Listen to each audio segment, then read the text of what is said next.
नमस्कार मंडळी, आज आम्हाला जायचं होतं शेतामध्ये शाळू सोंगायला, म्हणून आम्ही आज लवकर उठलो होतो. म्हणून हे बघा सकाळचं वातावरण. त्यानंतर आम्ही निघालो शेताकडे निघताना रस्त्याने खूप भारी वाटत होतं, एकदम फ्रेश हवा लागत होती. त्यानंतर आम्ही आलो शेतामध्ये.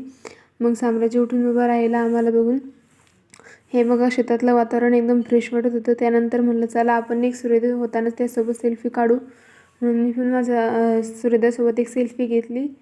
त्यानंतर मग आम्ही निघलो खाली शाळूच्या वावराकडं. मग आम्हाला हे मदत लागले, हे मिरच्याचं वावर आणि हे कडूल ढोरासाठी कडूल टाकलेलं आहे. त्यानंतर मग पप्पांनी साम्राज्याला बांधलं.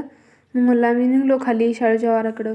मग खाली गेलो तर मग तिथं जास्त रुईनला घाण करत होते, सगळं जास्त चारा खाऊन घेतील होता.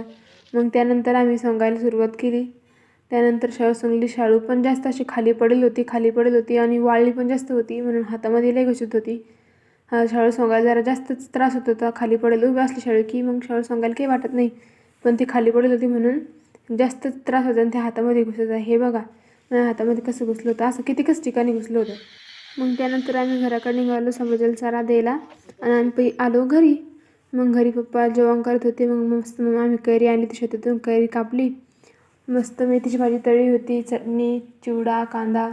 त्यानंतर आम्ही 4 वाजता कांदे कापले तर वहिनी म्हणत होते हॅशटॅग नान केला, पण वाणी गेला. म्हणलं बापरे काय नान केला आहे ना, म्हणून म्हणलं मग मला भूक लागली. त्यानंतर मग मी चिक्कू आणि अंगूर आणले ते खाल्ली, अंगूर आणि चिक्कू खाल्ले. मग त्यानंतर विराज थोडा रडायला लागला. विराज वहिनीने घेतला, मग अख्खा कांदे कापत होती. कांदे कापले. मग नंतर बसला आम्ही. विराज मस्त शांत बसला होता. हे बघा राजा झोपला, तर राजाची तब्येत बरोबर नव्हती. हे बघा कांदे मस्त आहे ना.